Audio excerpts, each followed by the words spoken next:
brought you the first printed book with American baseball rules. This is a 1950 Bally Kitty ride. Hell yeah. It works perfectly. Imagine walking into the gold and silver pawn shop with something so rare, it's basically baseball's birth certificate. That's exactly what Adam does, lugging in the very first printed book of American baseball rules. Rick's eyes light up instantly. This isn't just a collectible, it's sports history wrapped in dusty pages. Adam's swinging for $6,000, but Rick's not ready to pitch until an expert confirms if this book is truly a home run. I'm not going to throw you a curve with this one. Okay. I brought you the first printed book with American baseball rules. Adam proudly explains the book was printed in Boston in 1834 and even features kids playing on the Boston Common. Rick's fascinated. This predates the Civil War by decades. Imagine baseball before hot dogs, stadiums, or foam fingers. But Rick being Rick, he wants proof it's worth $6,000. Cue the suspenseful call to his buddy Jeremy, the sports expert. It actually has a wonderful illustration of children playing on the Boston Common, the actual game of baseball. It is the first printed rules of American baseball, and it is the first time they ever printed the baseball diamond. Jeremy arrives and immediately gets that gleam in his eye that screams, "This is the real deal." He confirms it's legit and explains how incredibly rare these books are. Adam looks like he just hit a grand slam, while Rick's wheels are spinning. Rare means expensive, and expensive means risky. Jeremy throws out a $10,000 valuation, and you can practically hear Adam's cash register dreams ringing. You know, I mean, I just don't know anything about it. I've never even heard of the book, you know. I know exactly what this thing is. This is the first time I've actually had an opportunity to see it in person. This is a truly awesome book in the world of baseball. Wow, that's great to hear. You know, the term baseball had been around before this book. Negotiation time. Adam's firm on $6,000, but Rick knows he's the buyer, not the end collector. Rick slides in with a $4,000 offer, but Adam balks. The haggling heats up, and finally they settle at $5,000. Adam walks away happy. Rick gets a piece of baseball history, and I'm left wondering if they'll start playing catch in the parking lot. I'm going to throw you a curveball for you $3,500. That sucks. I'm not swinging. $3,500. I mean, you heard what Rebecca said, it can go up to $7,500. Next up, a Civil War drum makes its grand entrance. The seller beams with pride, explaining it's been in his family for decades. Rick's intrigued. It's beat up, but that's part of the charm. The seller wants $12,000, but Rick knows that's a tune he can't dance to without expert backup. It's a Civil War drum you just can't beat. No, you could. I'm here today to sell my Civil War drum my father gave me 30 years ago. The price is called. The seller wants $12,000. Right after hearing the price, Rick calls in his drum expert, who drops a history lesson. The youngest Civil War drummer was only 9 years old. Can you imagine a kid smaller than the drum-keeping soldiers in line while cannons boomed around him? Talk about child labor laws not existing. There's been a lot of repairs done to it, and I still got to figure out the date on it. So if you don't mind, I would like to call a friend of mine in. He will know everything about this. All right, great. Okay. So hang on. Yeah, no problem. Thank you. The expert inspects and delivers the crushing blow. This isn't Civil War era, but likely from the 1870s or 1880s, used in parades. Still antique, still cool, but not battlefield cool. The seller's face falls faster than a broken drumstick. You know, the youngest drummer in the Civil War was 9. Whoa. Yeah, a fellow named John Klim. He was a little tiny kid. Sure. You know, and you look at him and you were on the battlefield. Now the real drama begins. Rick drops a brutal $500 offer. The seller shoots back with $1,000, and they volley numbers like a tennis match. Finally, they strike a deal at $950. Seller accepts, muttering about kids and dogs taking up space at home, while Rick scores another slice of Americana. Not Civil War, okay? I'm looking at $500. You know, I can understand not 12,000, but 500. You know, this is a piece of Americana. When you sell something, you sell a story. Enter the curveball of the episode, a vintage cast iron ice shaver that once made snow cones. The seller cracks jokes about not wanting tetanus from the rust, while Corey immediately starts fantasizing about Halo and snow cones. Rick examines it with curiosity. It's old school fun in crank handle form. What the hell is this? It's a cast iron ice shaver. So it makes snow cones. Yeah. So where'd you get it? From a garage sale. Yeah, I used to go to garage sales. Now I kind of live in one here. The seller reveals he picked it up at a garage sale and thinks it's from the 1930s or 1940s. Corey nods. Makes sense. He explains how cheap thrills like shaved ice made kids happy back in the day, kind of like Fortnite skins now, but sweeter. The seller just wants money for plane tickets to see his son. Just how cute is that?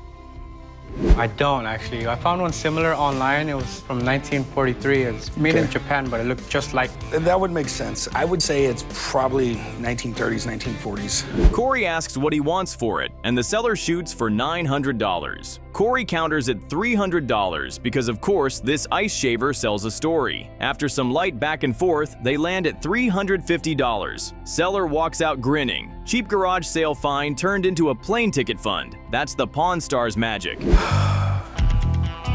You know, man, I could see possibly selling this to somebody who had like a 50s themed diner or something like that.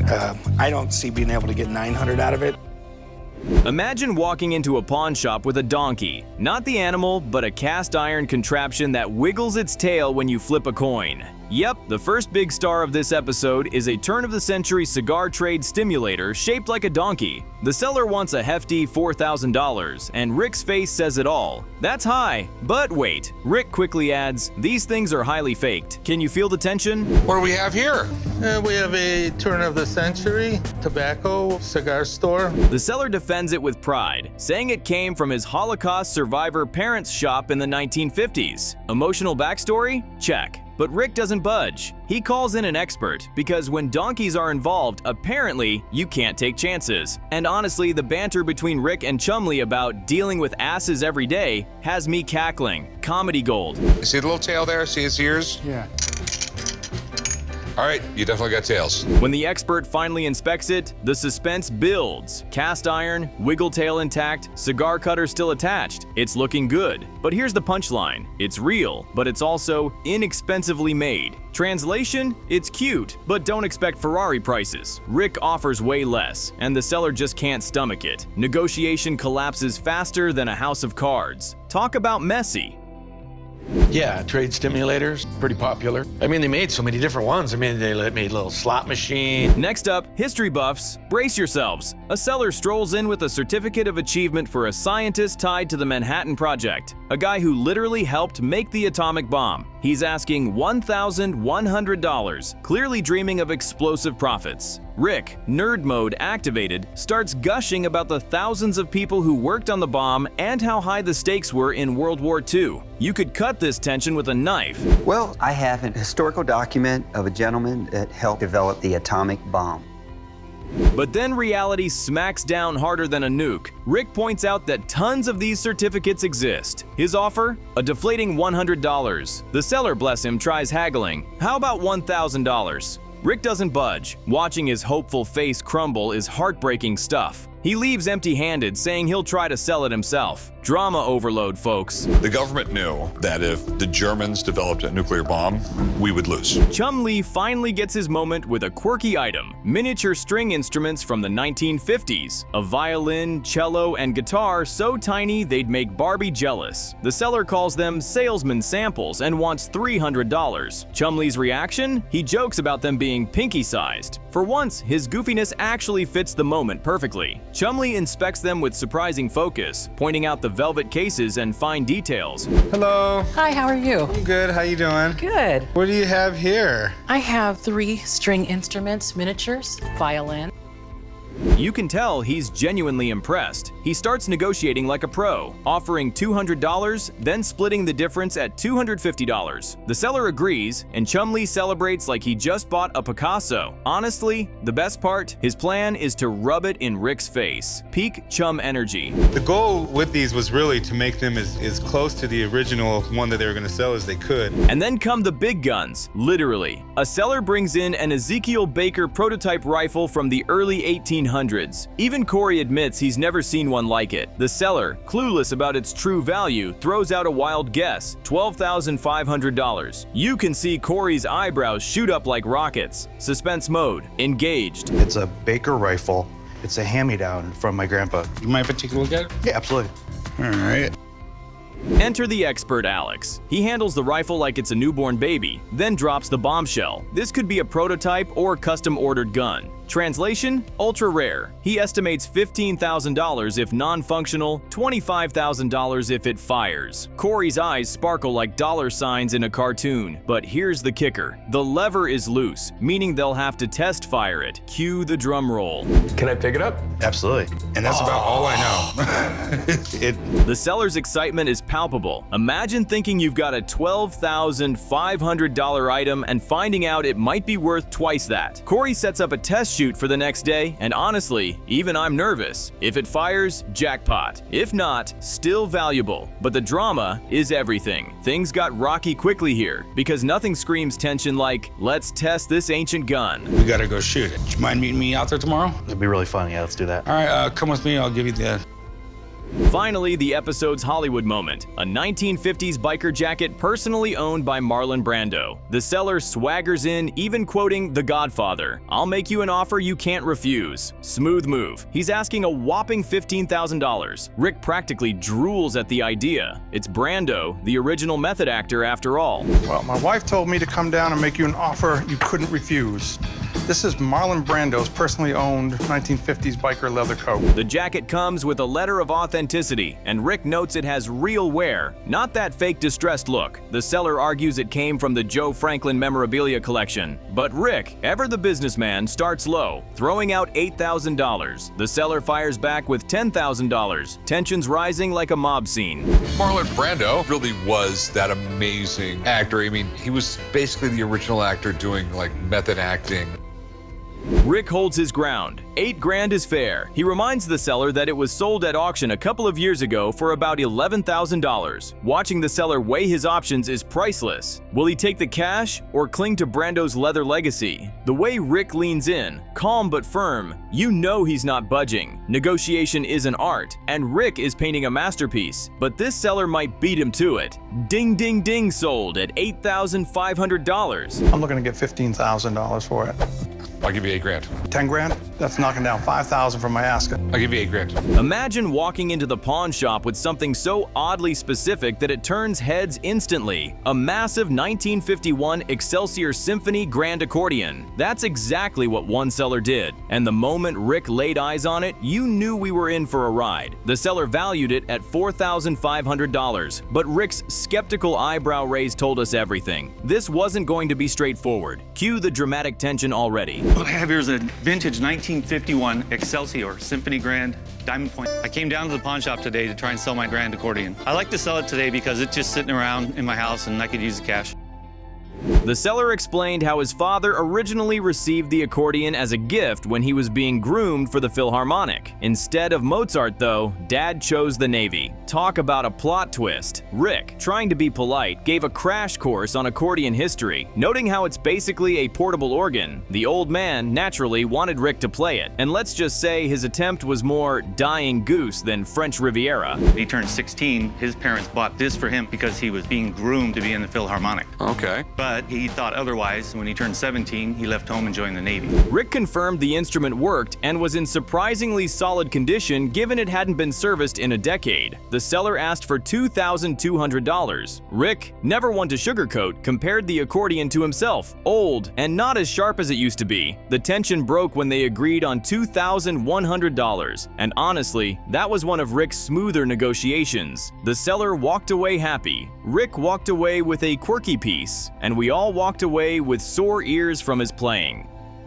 The good news is it works, and it's actually in pretty good condition. Accordions are a pretty specialized market. How much did you want for it? I personally would like to get between $2,000 and $2,500. Next through the door was a script from The Godfather. Yep, one of the most iconic films in history. The seller said it came in a donation box, and oh yeah, it had an autograph inside. Just signed Al. Rick and Corey couldn't help but laugh. Was this Al Pacino or Al the neighbor? This was either a jackpot or a complete dud. I have a script Godfather. Okay. Came with a picture of the Godfather and an autograph inside, signed by Al. That's all we have is Al? The seller was hoping for $10,000, but was willing to take much less since it was for charity. Rick was cautious. Scripts used in production are messy, torn, and scribbled on, not neatly bound like this one. He suspected it was a reproduction. Still, Rick knew collectors would go nuts if this was authentic, but he wasn't convinced with just 2 letters. Can you blame him? Al could have been anyone.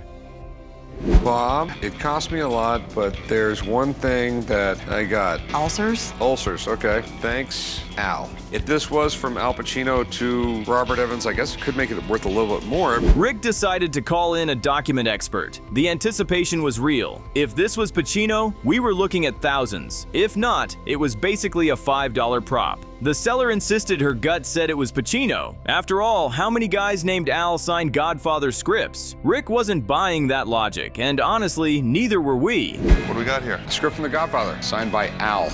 I'm a document examiner having to do with famous people. The Godfather has kind of entered our lexicon. Rick's expert arrived to check out the Godfather script. Right away, he confirmed it wasn't a production script, but rather a presentation copy. The real question, was the signature legit? The expert explained Pacino often signed just Al, which made things interesting. Most of the time, Pacino only signed with Al. He didn't sign his last name unless it was a contract or a letter that he was sending to somebody very formal. You know, Robert Evans, important producer, and they probably had some kind of relationship. After analyzing the flow and loops of the handwriting, the expert confirmed it really was Pacino's autograph. Cue the collective sigh of relief. Rick lit up at the news. The expert valued it between $1,000 and $2,000, depending on the buyer. The seller's dream of $10,000 was crushed. But hey, money for charity is money for charity. There's a really good flow. All the signatures that I've seen of Pacino, they have that little extra loop in the middle. That loop is there, and the way it connects to the L is consistent with his known signature. So I would say... Meanwhile, Corey was off on his own side mission. A seller had a 1950 Bally Kitty ride, one of those grocery store mechanical horses kids used to ride. The nostalgia was strong. Corey admitted he used to beg his mom to go shopping just so he could hop on one. The seller wanted $5,000, but Corey quickly realized his budget was capped at $1,000. I walked in front of a grocery store with my mom, and this was in front of the grocery store. That's the reason I went to the grocery store, is to ride one of these. I decided to call the guys from the pawn shop to buy my Bally Kitty ride. The horse worked perfectly, clunking away just like it did back in the day. The seller, motivated to sell because his son was about to start a family, came down to $1,500. Corey held strong, saying $1,000 was his ceiling. Surprisingly, the seller agreed. Corey looked thrilled. This was his big chance to impress Rick, though whether Rick would actually be impressed remained to be seen. Does it still work? Oh, works perfect. Watch this. Here we go. Do you want to pawn it or sell it? Want to sell it. How much did you want to sell it for? $5,000. First up, a customer drags in a beautifully aged cuckoo clock that once belonged to his father-in-law, a serious clock collector. He's hoping it's worth thousands so he can buy himself a dirt bike. Classic priorities: sell grandpa's treasure, buy a toy with wheels. Rick immediately notices its German craftsmanship, but also damaged like a broken leaf. The suspense here? Everyone's waiting to see if the bird pops out and does the cuckoo thing. My father-in-law, he is a clock collector, and he passed away. He had over 100 clocks in his house. Rick admits he's not an expert and calls in help because these clocks can sometimes fetch 20 grand or more. That's serious money for something that just shouts cuckoo every hour. You can see the seller getting excited, visions of dirt bikes dancing in his head. Rick, though, is cautious. He knows a good collectible when he sees one, but only if it checks all the boxes. It has the potential to be worth a lot of money. These clocks are extremely collectible. But it's a cuckoo clock. Everyone wants to see it go cuckoo.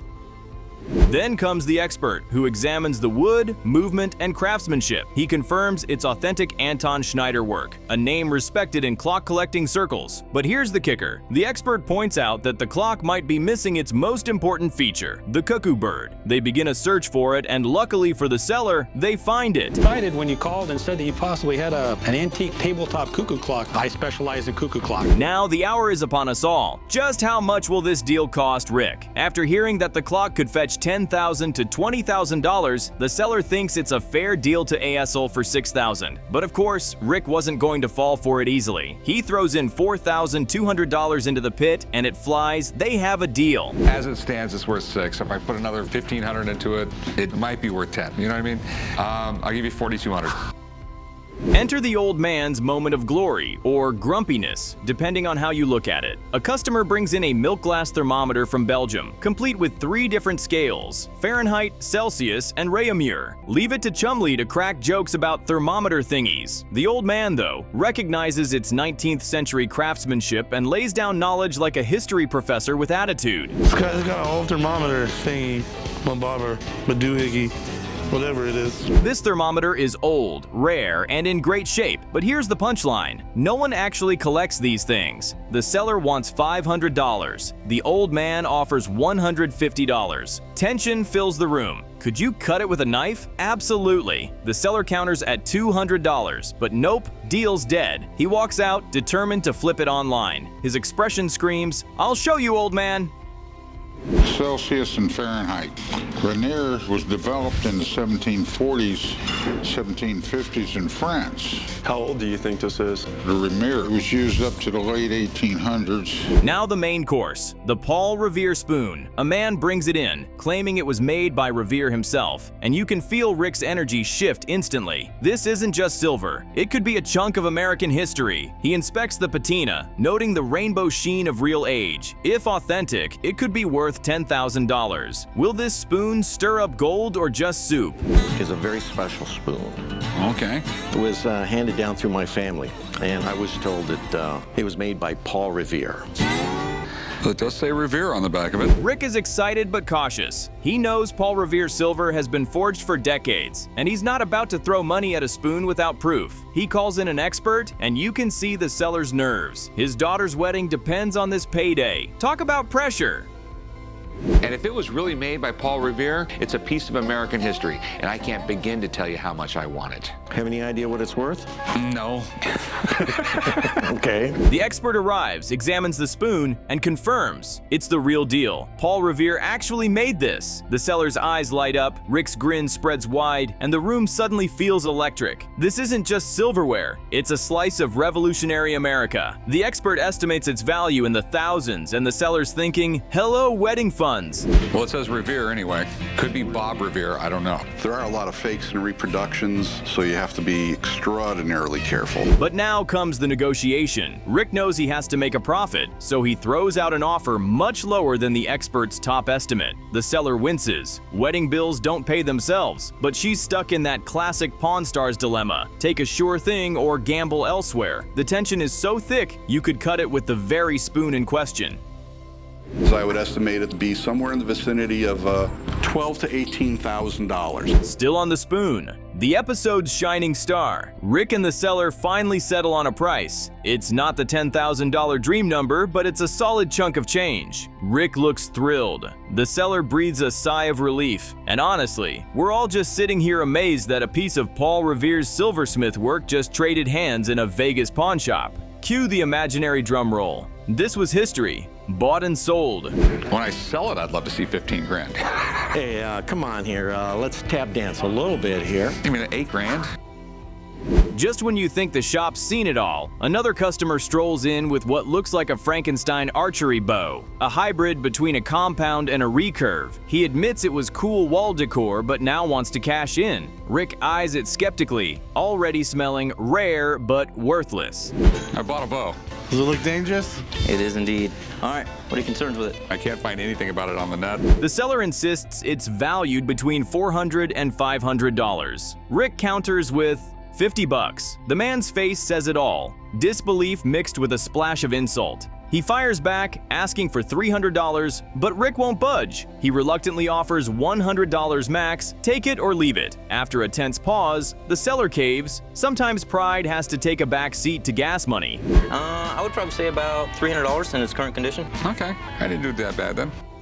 Imagine walking into the gold and silver pawn shop, and the first thing you see is a man hauling in what looks like a giant sheep pelt strapped to leather. Yep, it's a pair of woolly angora chaps, straight out of cowboy legend. The seller swears they're from the 1920s or 30s and even belong to a 2-time world champion bronc rider named Jim Houston. Already Rick's intrigued, Corey's smirking, and I'm over here wondering, are these things itchy or just fabulous? A fancy old pair of woolly chaps, angora. All right. Yeah, Big Hoss knows all about chaps. He wears them riding his motorcycle all the time. You've never seen me wear a pair of chaps riding my motorcycle. Rick gives us the cowboy history lesson. Woolly chaps weren't just for style points. They protected cowboys from thorn bushes, kept them warm in Montana winters, and apparently made rodeo performers look like they were auditioning for a Wild West fashion show. The seller hypes them up, saying they'll make you irresistible to women. Corey, he's blushing like a schoolboy. Must be the chaps charm working overtime. Woolly chaps keep you warm and dry, and cowboys wear them in places where it gets crazy cold, like Montana. They're also really popular with Wild West performers. I mean, look at them. Now comes the real fun, the negotiation. The seller asks a cool $1,000 for the chaps. Rick's counter? A measly $200. Talk about shooting low. The seller pushes back with $900. Rick doesn't budge, and soon enough, we're watching the ultimate cowboy standoff. The haggling dips and dives like a rodeo ride until they settle at a $300. Plus the mannequin they were displayed on. The seller shrugs, smiles, and says, "Deal. Cowboy history sold." I'd like to get $1,000. So I'd offer you like $200 for him. Jim Houston might be a famous rodeo rider, but he's not a big ticket item. If there was Sam Houston's chaps, I'd love to have him. How about $400? $300. Well, I'd like to share him with somebody else, so $300. All right, deal.